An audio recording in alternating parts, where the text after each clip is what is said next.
অঘ্রাণ মাসের শেষ একাদশীর নাম কি? এই একাদশী কবে পড়েছে? এই একাদশীর নাম কি আর পালনের সময় বা কখন? দেখো, এইবার একাদশী নিয়ে অনেকের মধ্যে দ্বন্দ্ব আছে যে আমি 15ই ডিসেম্বর আর একাদশী করব না 16ই ডিসেম্বর করব। তা তাদের উদ্দেশ্যে বলছি, গোস্বামী মতে 15ই ডিসেম্বর সোমবার দিনকেই একাদশীর প্রতক পড়েছে। অঘ্রাণ মাসের কৃষ্ণপক্ষের একাদশীর নাম হলো সফলা একাদশী। এই একাদশী এর পালনের সময় হলো মঙ্গলবার দিনকে 9টা 46 মিনিটের মধ্যে পালন সম্পন্ন করতে হবে।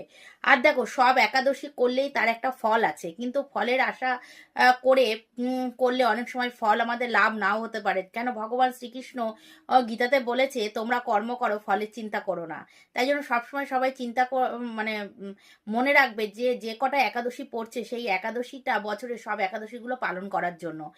আর এই একাদশী পালন করলে যেটা হবে, তুমি জীবনে এই একাদশী পালন করলে সাফল্য লাভ করবে। তাই জন্য উম, খালি ব্রত করলে হবে না, ব্রতের নিয়ম নিষ্ঠাগুলো, আচার ব্যবহার এগুলো কিন্তু মানলে তবেই সেই ব্রতের ফল কিন্তু তোমরা পাবে।